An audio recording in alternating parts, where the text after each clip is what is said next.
Picture this. You've just extended kindness to someone, a stranger, a friend, maybe even a family member. You gave your time, your energy, or your heart. But instead of gratitude, you're met with indifference, or worse, betrayal. And now you're left with a question gnawing at your soul. Was I wrong to be kind? Welcome to today's video, where we dive deep into how kindness can be dangerous for your life, all through the lens of timeless Stoic philosophy. This isn't about making you cynical. It's about arming you with wisdom to navigate a world where kindness, if not balanced, can lead to pain. Stay with me for the next 20 minutes, because by the end of this video, you'll have the tools to protect your peace while staying true to your principles. Let's get started. The Stoic view on kindness. Stoicism is often misunderstood as a cold, emotionless philosophy, but at its core, it's about living virtuously while maintaining inner peace. Marcus Aurelius, Seneca, Epictetus, they all valued kindness, but their wisdom also warns us, kindness isn't just about others, it's about protecting yourself too. So what happens when kindness becomes a double-edged sword?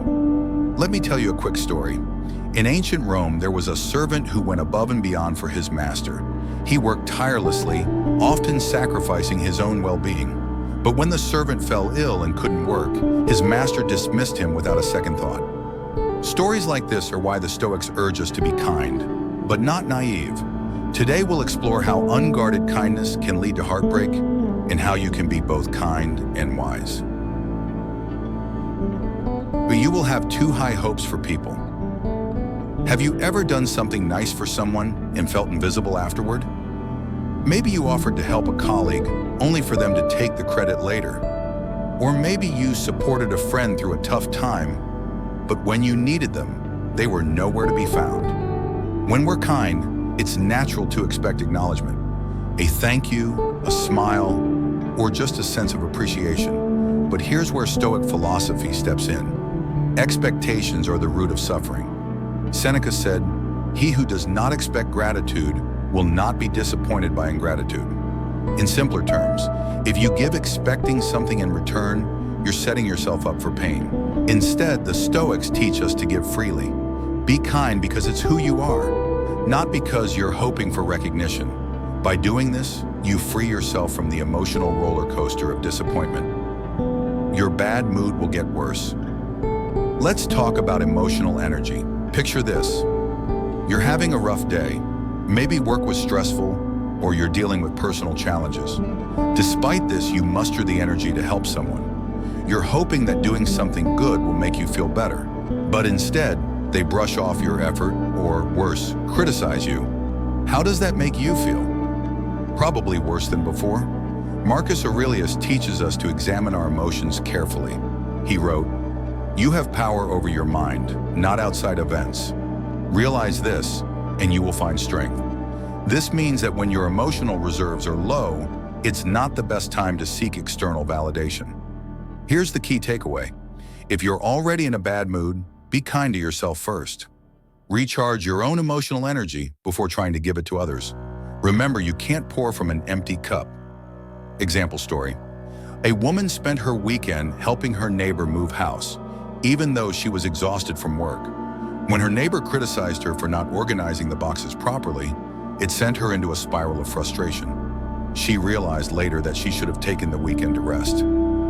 Don't be afraid to say no. Do you struggle with saying no? You're not alone. Many of us equate kindness with always being available. But here's the truth. Every yes to someone else is a no to yourself. The Stoics were big on boundaries. Epictetus said, "Know first who you are, and then adorn yourself accordingly." In other words, understand your limits and act accordingly. Let me give you an example.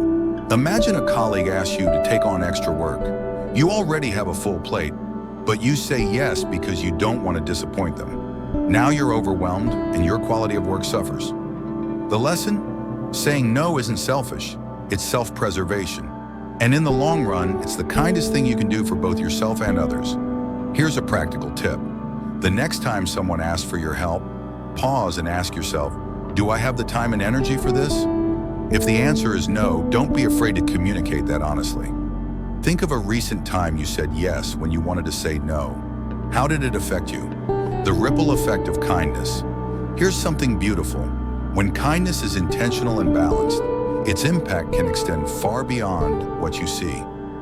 Think of the ripple effect. One small act of kindness can inspire others, even if you don't witness it. Marcus Aurelius wrote, "What we do now echoes in eternity."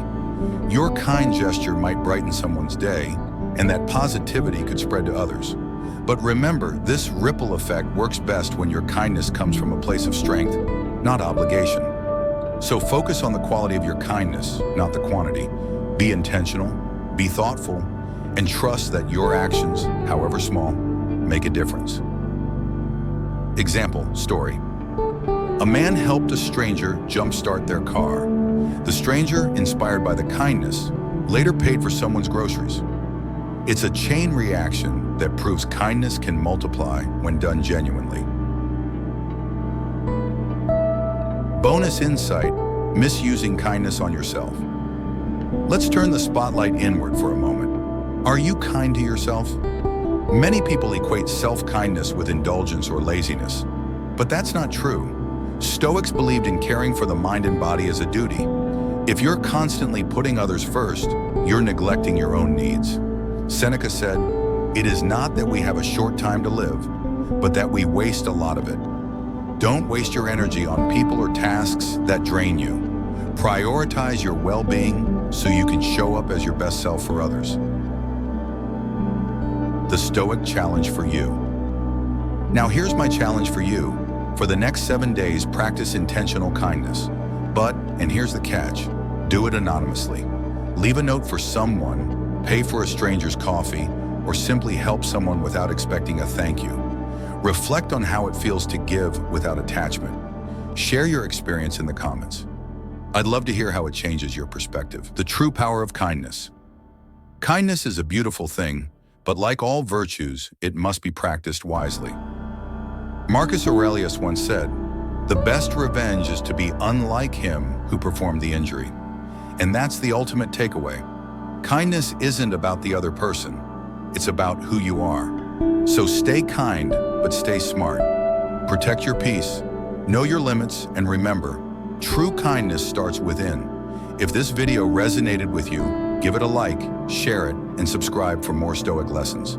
Until next time, take care of your mind, body, and soul.